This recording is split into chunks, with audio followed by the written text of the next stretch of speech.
përshëndetje për të gjithë. Faleminderit shumë për prezencën tuaj, të nderuar deputet, të nderuar mësimdhënës, të nderuar familjar, bashkëmoshatar, miq dhe të gjithë të pranishëm, na keni nderuar me prezencën tuaj. Ky moment për mua është shumë i veçantë. Para jush nuk qëndron vetëm një libër, por një pjesë e shpirtit tim. Pas ti, shihen ditë pune, dyshime, gëzime, e lot, por mbi të gjitha, një rrugëtim i pandalur drejt ëndrrës. Ky vit, për mua, ka qenë vit i sfidave.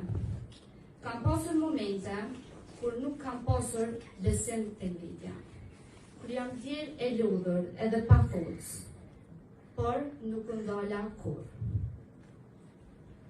Çdo pengesë e pash si një shkallë drejt qëllimit.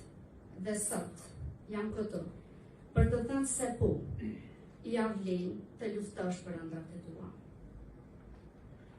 Jam me fat që gjatë kësaj rruge kam pasur njerëz që më kanë kuptuar dhe përkrahur.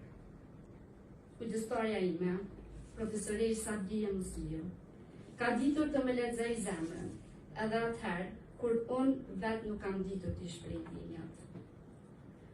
Ajo ka qenë dhe mbetet një mbështetje e pazëvendësueshme, që nga dita e parë që e njoha e deri në këto çaste tani. Ajo ka qenë aty për mua pavarësisht çdo rasti. Profesoresha Sabia më tregoi qartë se të qenurit njeri është mbi çdo profesion dhe se nota nuk përcakton vlerat e askujt.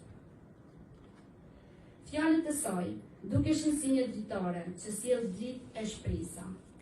Ishin motiv i fuqishëm, duke treguar besimin që ajo ka ndaj meje, e që do të mbetet i shenjtë për mua për jetë. Nuk e harroj kurrë një ditë e mërzitur, e lodhur, duke vrapuar mbas qëllimeve, ajo përshkruante orën e mësimit, edhe ngriti syt nga unë. Nga që unë buzëqeshja gjithmonë, asaj nuk i shkoj mendja se isha e mërzitur, dhe më pyeti se çfarë kam. Unë pa folur fare, e kthej kokën anash edhe i them se s'ka gjë. Por, ajo nuk bëri të njëjtën gjë me mua. Ajo u zgjua në këmbë, edhe ftoi dikë që të lëshonte në televizionin e shkollës intervistën e fundit që kisha dhënë në atë kohë. Duke mi përmendur një nga një se kush jam unë, vlerat e mia dhe sukseset që kisha arritur deri aty. Me një fjali, në një ambient ku ndjehesha e huaj plotësisht, ajo ishte dora që më zgjat në ditët më të vështira të këtij viti për mua. Ajo e zgjoi një enit me shumë vetbesim dhe e pranoi atë enit të ndjeshme me të gjitha tiparet e saj, por kur nuk e la të mërzitej. Enitën ajo e mbushi me dashuri, me përqafimet e saj, me bisedat e gjata së bashku, me ato ditët e mia të gjata në punë gjatë verës, me mesazhet e saj në ato pyetje të si, e me përkushtimin e saj të përditshëm si recenzente e këtij libri, që me recenzimin e saj i dha kuptimin e duhur këtij libri. Faleminderit, kujdestare.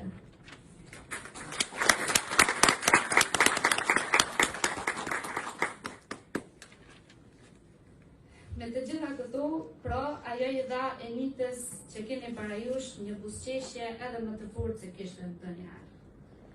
Falënderim të veçantë kam edhe për profesoreshën Bukurie Osmani, redaktoren time, që e pranoi me dashuri dhe përkushtim këtë detyrë.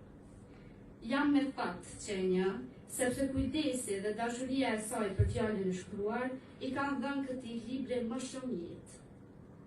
E falenderoj për përkushtimin e saj të përditshëm ndaj librit dhe fjalëve motivuese që mi ka dhënë gjatë gjithë kohës. Gjithashtu, edhe ndaj komplimenteve ndaj shkrimeve të mia.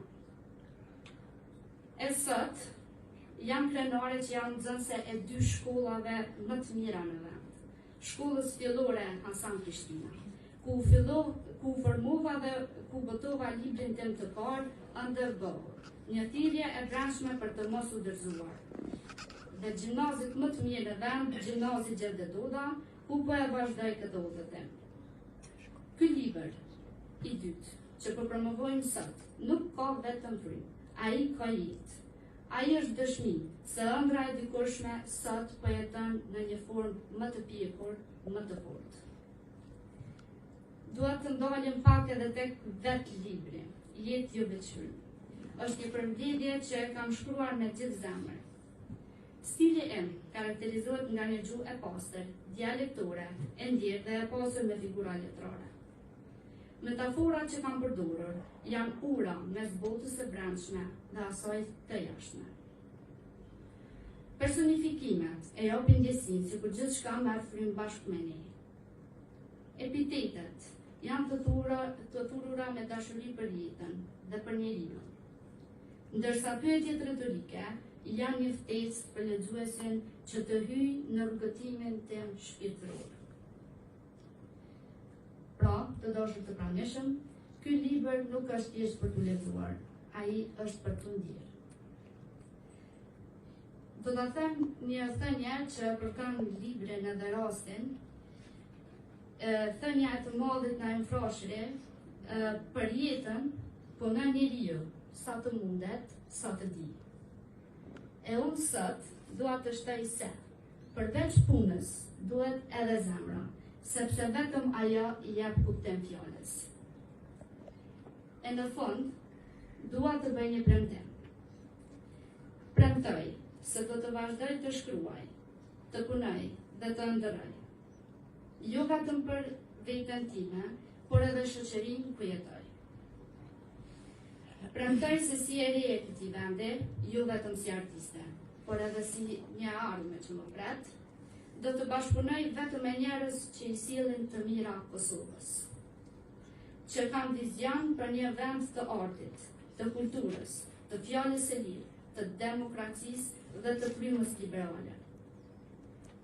Ky është vizioni im për të ardhmen, dhe besoj se edhe jo, si unë, e ndjeni se Kosova meriton vetëm më të mirën. Ju falenderoj me gjithë shpirt që jeni këtu me mua. Prania juaj e bën këtë ditë një kujtim që do ta mbaj gjithmonë gjallë.